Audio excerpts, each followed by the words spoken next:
sales itu suka peduli tentang produknya, tidak pernah peduli sama pemilik toko. Customer.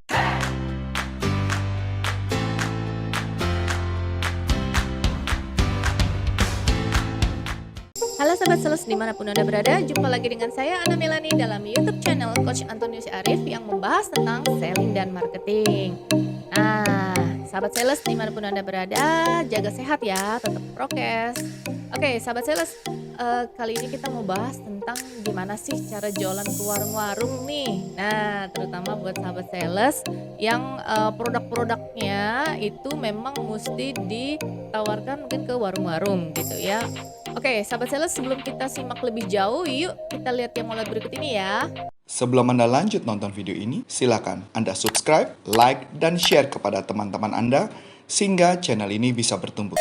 Halo Sahabat Sales dimanapun Anda berada, jumpa lagi dengan saya Ana Melani dan saat ini sudah ada bersama dengan saya Coach Antonius Arif. Halo Coach. Halo. Sehat ya Coach? Sama ya sama tadi ya. Sama kayak siapa? Sama Karin. Oh gitu. Gimana Coach hari ini? Baik. Oke. Ini ya Coach ya, semangat ya Coach ya. Ya oke lah. Oke ya. Nah Coach, gini nih Coach. Sahabat sales pengen tahu nih, terutama mungkin sahabat sales yang produknya ditawarkan ke warung-warung. Apakah ada tips and trick atau cara untuk mendekati terutama yang punya warung nih Coach, ya kan? Nah supaya produknya bisa dimasukkan ke warung itu gitu Coach. Oke. So pada prinsipnya cara jualan semua pada dasarnya standarnya sama. Nah yang paling penting adalah kalau saya gini ya, kebetulan nih Bu Ana, saya ini belakangan lagi tertarik sama nonton satu film di Netflix. Cuma Film apa itu? sebentar. Oh kita lihat dulu judulnya ya sahabat sales. 6.5 hours later. Oke, udah Oke. dapet nih Coach Nah, judulnya. jadi judul filmnya The Way in the Hot and Spicy. Nah, ini film Jepang nih. Jadi kebetulan belakangan ini saya suka banget nonton film ini. Masakan itu ya, spicy. Betul. Oh, oke. Ini ceritanya kenapa saya tertarik. Cerita ini saya tuh sebenarnya suka banget sama film-film Jepang yang potongan-potongan pendek gitu. Misalkan cuma hanya 30 menit selesai gitu ya. Saya suka gitu. Kalau film yang panjang-panjang saya nggak terlalu suka gitu. Nah, jadi pas nonton film ini menceritakan tokoh seorang sales yang dia penjual minuman. Nama produknya Lanron. Saya nggak tahu itu produk beneran ada atau nggak. Saya nggak tahu gitu ya. Ini apakah namanya film ya? namanya film gitu ya. Saya juga coba cari di internet sih nggak ketemu gitu ya. Iya. Atau mungkin ada cuma tulisannya Jepang. Saya juga nggak tahu. Jadi dia sebelumnya dari kota mana dipindahkan ke Tokyo. Nah si orang ini, anak baru ini yang ketika dipindahkan ke Tokyo, dia diberikan tugas sama bosnya untuk melakukan masuk ke toko-toko untuk menawarkan produknya mereka. Menariknya, bosnya ini suka banget makan makanan yang pedes. Si bos bos manajernya si para sales ini. Iya. Jadi pertama kali diajak makan makanan Korea. Nah, ketika diajak makanan Korea, pedes banget dong. Kan kita tahu kan orang Jepang kan sebenarnya kan nggak terlalu suka pedes gitu ya. Karena makanannya cenderung gurih atau manis gitu ya. Tapi nggak pedes banget tuh, nggak ada cerita tuh. Iya. Kecuali kalau pedas mau tambahin wasabi ya. Iya, wasabi, tapi pedesnya masih bisa ditaker gitu loh ya. Nah, ceritanya dia makanan Korea dan edannya mereka tuh makan cabai rawit hijau dipotong-potong gitu, Bu. Dan dimasukin ke dalam makanan, ditambah cabai bubuk. Jadi cabai bubuk udah segunung, ditambah lagi cabai gitu. Bon cabe. Bon cabai, kan memang kayak bon cabai, terus cabai potongan dimasukin dalam semua. Itu makanannya merahnya minta ampun kan. Oh kayak ramen. Lebih merah Bu, ini merah banget. Sampai akhirnya dia nggak berani makan. Tapi anehnya teman-temannya pada makannya semangat banget. Terus bosnya ngomong bahwa cara mereka berbisnis adalah sama seperti makan cabai. Nah ini kan nggak paham nih. Iya. Nah ceritanya besoknya dia masuk ke dalam satu toko ditolak. Jadi menawarkan kayak nawarin ke warung-warung ditolak. Ya ditolak dengan alasan enggak, saya nggak tertarik sama produkmu. Dia bilang enggak, saya nggak tertarik, saya sudah banyak produk-produk lain, saya nggak tertarik sama sekali dengan produkmu. Ditolak dong Bu.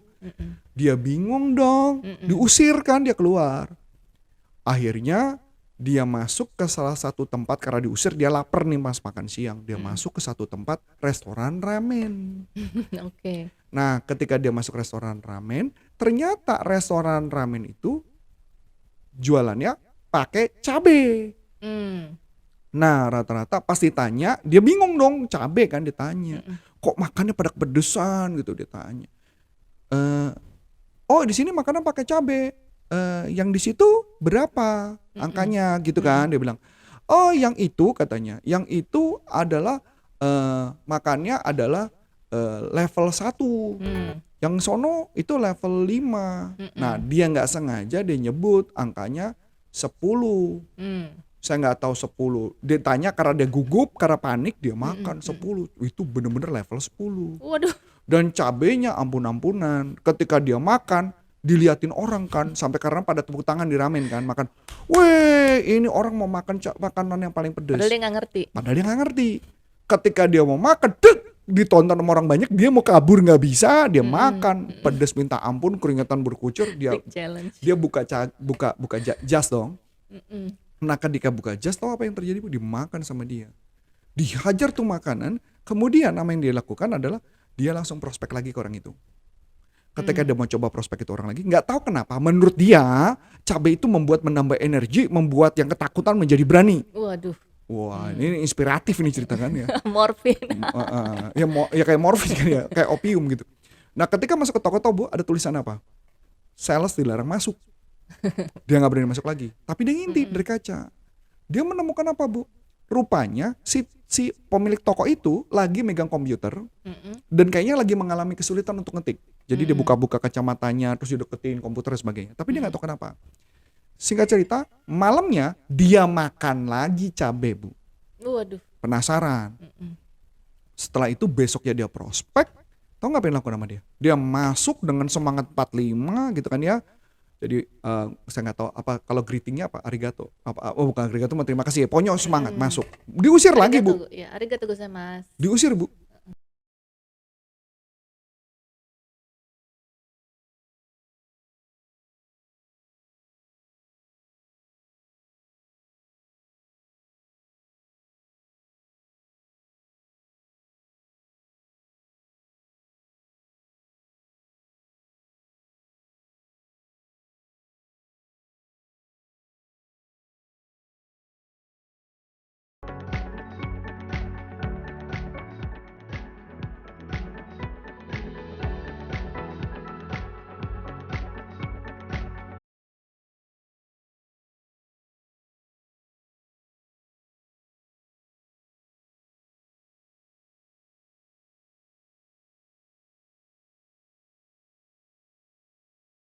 Diusir. Pas diusir, tahu apa yang dilakukan sama dia? Dia ngomong gini, enggak kok, saya nggak mau jualan hari ini. Tahu apa yang dilakukan sama dia? Dia bilang, saya harus mengerti tentang kamu dulu. Nah, ini inspirasi salesnya nih. Saya harus mengerti tentang kamu. Saya mohon maaf, ini salah saya. Saya tahu kamu mengalami kesulitan di depan komputer, boleh saya lihat? Orang kesel dong. Saya panggil polisi kamu ya. Saya panggil polisi. Enggak. Saya tenang, saya nggak mau dipanggil polisi. Saya lihat, oh ini, tenang, digedein. Ternyata tulisan kecil-kecil cuman digedein doang. Udah gitu doang. Dan tahu apa yang terjadi? Beli, Bu. Pulang dong, lapor sama atasannya. Dia berhasil. Tahu nggak bosnya? Sukses. Dikeluarin catatan. Ternyata mereka punya database customer itu dianggap sebagai cabe level 1. John masih dikasih list lagi, ternyata masih ada level yang lainnya. Bayangin nggak, Bu? Level 1 aja udah segitu susah. Dan tahu, Bu, dari sini saya ada pembelajaran menarik. Dan ini memang sebenarnya berkaitan dengan materi yang kita mau bahas. Kebanyakan adalah apa? Sales itu suka peduli tentang produknya, tidak pernah peduli sama pemilik toko, sama pemilik warung. Betul nggak, Bu? Satu. Yang kedua, Bu, ini cerita masih berlanjut ya, ceritanya lagi. Jadi cerita episode lain, ujung-ujungnya semua cerita, dia datang ke restoran, datang ke supermarket, ditanya. Jadi ada satu temennya cewek, ditanya, apa kelebihan produk kami? Apa kelebihan supermarket kami? Dia adalah generasi 2. Jawabannya, karena hargamu paling murah. Diusir. Mohon maaf, silakan tinggalkan toko ini. Diusir. Bingung dong. Padahal cewek ini jago banget makan cabai. Dia datang ke sana. Dia datang juga sama temennya. Dia coba datang itu. Ditanya sama. Mm-mm. Apa kelebihan produk kami? Dia jawab, temennya ngomong karena harga murah. Dia bilang enggak, karena servis bagus, pelayanan gini. Tetap bilang salah, silakan keluar. Dan tahu yang aku nama dia, Bu? Makan cabai lagi ceritanya, Bu. Setelah dia makan cabai, muntahu, Bu. Muntahu. Dia makan pedesnya minta ampun, Bu. Tahu, Bu? Cabai kering segede-gede gini, Bu. Waduh. Itu penuh satu mangkok dan ada muntahu. Gara-gara ada muntahu itu dia dapat sesuatu, Bu. Pedes kan? Begitu dia makan, kok ada seperti oasis di antara gurun pasir.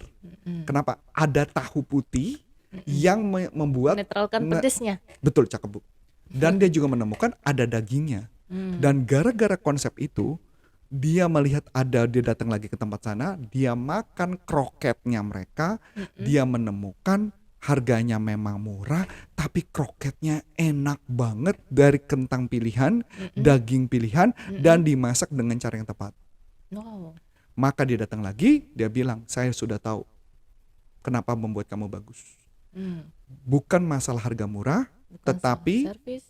bukan cuma hanya sekedar murah, bukan sekedar servis, tetapi kamu memasak makanan dengan cara yang benar, ingredient yang tepat, dan termasuk pemilihan daging dan memilih supplier yang membuat produknya menjadi bagus. Itulah kenapa tempatmu menjadi ramai.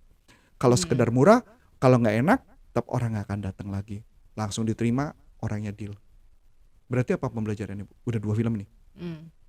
Berarti memahami ya dari Memahami dari sisi customer. Jangan cuma kita jualan produk, apa yang kita pahami tentang dia. Yang cerita ketiga, Bu. Ini cerita menarik lagi nih. Ini satu film atau? Film tapi seri. Oh, berseri. Beda-beda orangnya. Beda-beda.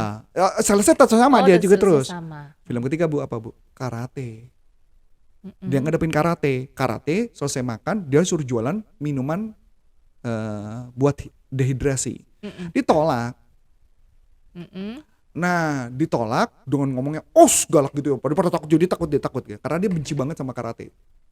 Dan tahu apa yang dilakukan sama dia, Bu? Dia coba meyakinkan, tapi dia gagal. Ada satu pertanyaan dia yang menurut saya ini tekniknya cerdas banget, Bu.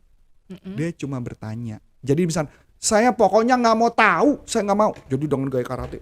Bapaknya udah tua, mungkin udah 80-90 gitu. Saya nggak mau. Pokoknya nggak mau. Gitu kan. Mukanya udah panik kan. Mukanya dia kan keriput-keriput, terus kemudian mukanya begini, Bu.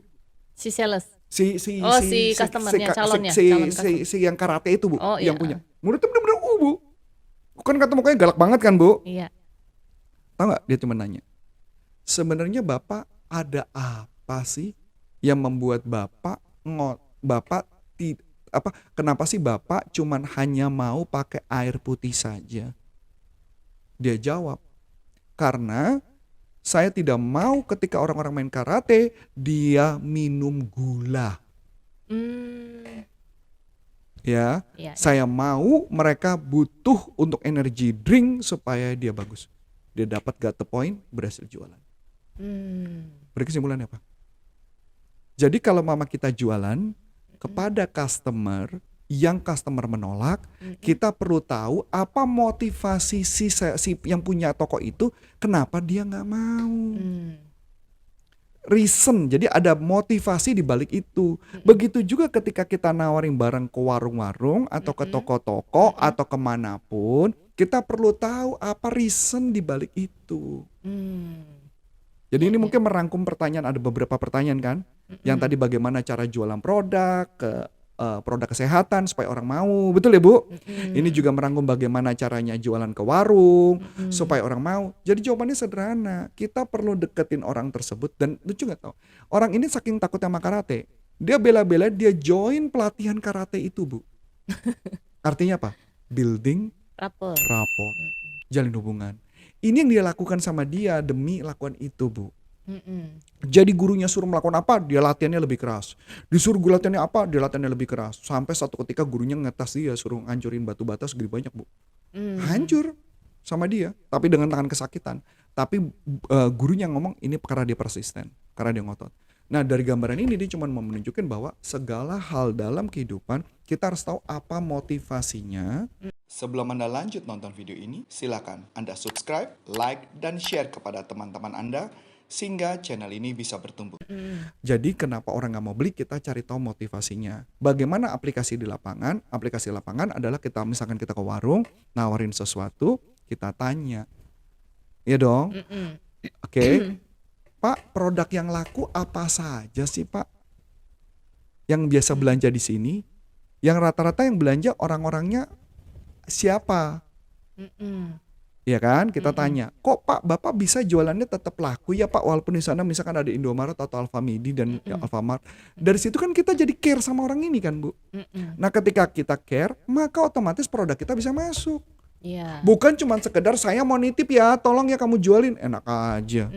Berarti ini sama dong ya Coach ya, kalau misalnya ini mungkin konteksnya bukan jualan di warung, tapi misalnya kayak seorang SPG dia mau deketin orang yang lagi belanja gitu di supermarket gitu ya, dia jangan deketin nawarin, Bu saya ada produk ini Bu, Ibu udah pernah coba belum? Enggak gitu ya. Berarti dia tanya dulu ya, Ibu kalau kesini biasanya sering belinya apa gitu kali ya Coach ya. Terus kita tahu dulu dari si ibu, nah mungkin dari situ kita bisa tawarin produk kita gitu kali ya Coach ya. Betul, jadi kita perlu tahu apa motivasi di balik orang tersebut sebelum membeli. Makanya kenapa saya suka banget film ini. Karena ini benar-benar teknik yang memang saya lakukan di lapangan, tapi dengan cara entertain, konsepnya sales, tapi jualannya makanan Bu. Karena makanannya beda terus Bu. Bahkan kayak contoh di video yang berikutnya lagi cerita tentang makanan Thailand Bu yang pedes. Oke. Wah. Makanan Thailand yang pedes, dengan asumsi kan kalau Thailand kan Ibu tahu ya ada jeruk-jeruk gitu ya, rasa asam-asam gitu ya. Iya, Thailand itu apa ya? Ada spicy-nya, ada asemnya. Nano-nano lah ya kalau istilah Iya, kita nano-nano ya. Nah itu dianggap sebagai diangkat bahwa kalau kita mau memahami orang lain, kita harus memahami orang itu motivasi di balik itu sebelum kita jualan. Intinya itu sebenarnya. Jadi kita mungkin ngeliat gini ya, yang kita lihat ada pedesnya. Berarti kan juteknya. Kalau saya ngeliat misalkan, saya ketemu sama customer, saya cuma taunya tentang juteknya. Tapi di balik jutek itu ada apa? Ada asamnya, ada manisnya. Tapi bagaimana kita bisa tahu asam dan manis kalau kita sendiri tidak pernah bertanya motivasi dia dan kita cuman jualan saja kepada dia. Maka orang gak mau. Menarik ya filmnya? Iya, menarik sekali ya. Iya, jadi maksudnya dia membungkus teknik selling tapi dengan cara makanan dan dibungkusnya keren banget kemasannya. Jadi kayak fun sekali nontonnya. Iya. Jadi, cuman kalau orang nggak ngerti ilmu selling sih, kayaknya nonton itu cuman yang difokusin makanan sih. Iya betul ya. Ya. Itu dia sih Coach. Makanya this is good idea sih Bu. Jadi saya bilang, ada istilah moral of story-nya di balik moral itu of ya. story, moral of story-nya. Makanya kenapa saya suka karena cerita yang pertama tentang sales yang dapat tantangan, dia nggak bisa jualan, ditolak dan reject. Tapi di satu lain yang tentang makanan. Di balik makanan pedas itu ada cerita, ada filosofinya. Jadi kalau makanan pedas apapun kan pasti ada daging, ada tahu, ada apapun. Cuman yang jadi masalah adalah orang fokus ke pedesnya. ke pedesnya. Ketika kita udah ngerasa pedes, maka makanan udah jadi tidak bisa dimakan kan? Padahal pedes tuh hanya sebagai penambah aja ya. Bukan penambah, malah mungkin yang utama. Mungkin utama. Jadi kalau istilahnya gini, pedes itu sama dengan customer jutek. Ya. Tapi di balik customer jutek dia selalu menggambarkan bahwa di dalam customer jutek itu ada daging, ada tahu, ada mungkin yang rasa-rasa asam, ada hal lain belum bisa, yang betul belum dia ungkapkan karena kita nggak mau bertanya. Nggak pernah mau tanya. Yang penting kita jualan. Jadi makanya kenapa saya bilang dia bikin filosofinya menarik Bu. Cara jualan sama dengan cara jualan berkaitan dengan tahu tentang pedas, tentang apa? Filosofi tentang, saya lupa filosofi pedas gitu istilahnya. Jadi lu gimana mau jualan kalau lu nggak paham tentang customer lu nggak akan pernah bisa jualan sampai kapanpun. Menarik sekali ini ya. Menarik ya? Sales. Iya, itu filmnya keren sih. Filmnya keren, saya akuin keren. Ya, dan ini sebenarnya basic ya Coach ya. Basic banget. Ya kalau orang nggak punya ilmu sales mungkin nggak ngerti ya, cuman tahu ya itu tahu, so what gitu cara jualannya apa. Atau taunya dia hanya di training jualan Betul. gitu aja. Jadi tekniknya ada, istilahnya kalau buat saya itu ada teknik spin sellingnya ada. Jadi kita kalau spin selling kan paham situasinya, tahu problemnya dia apa. Kan customer istilahnya apa ya kalau di digital gini, they don't care how much you know until you know how much you care. Mereka nggak peduli betapa pinternya lu, betapa produk lu keren, sampai lu sendiri tahu peduli tentang mereka. Dan di dalam 4 film yang saya tonton baru 4, itu saya menemukan semua filosofinya adalah pahami customermu. Kenali customermu, pahami problemnya dia. Jadi misalkan contoh, warungnya berantakan, kita bantu dia misalnya display barang. Walaupun itu barang kompetitor, kita bantu display. Kalau warungnya dia rame, kan yang untung dia. Kita kan juga melayani kan, Bu. Jualan bukan sekali jualan produk. Iya. Nah, itu yang filosofinya. Jadi kalau mama saya lihat, kalau tentang karate ceritanya beda. Menghadapi ketakutan, tantangan, kita menjadi menyukai, deketin orang yang bidangnya belum tentu sama kita, dideketin. Itu yang saya temukan. Dan lucunya cerita 44 ini, cerita yang saya temukan, ceritanya tuh sama dengan cerita perjalanan dalam kehidupan saya, Bu, dalam menjualan. Karena kebanyakan orang kita gagal jualan karena kita cuma peduli tentang stok, tapi nggak pernah peduli adalah lu care nggak sih sama gua. Dan kebanyakan sales yang dapat top achiever award, Bu, semua karena care tentang mereka, Bu. Termasuk Coach Arif ya. Amin. Oke, berarti memang nggak melulu jualan ya, Nggak sahabat melulu tentang sales. jualan. Jadi memang penting juga untuk mengenali customer kita. Ya. Itu juga bagian dari teknik selling dan itu Betul, basic gitu ya, Coach betul, ya. Bu.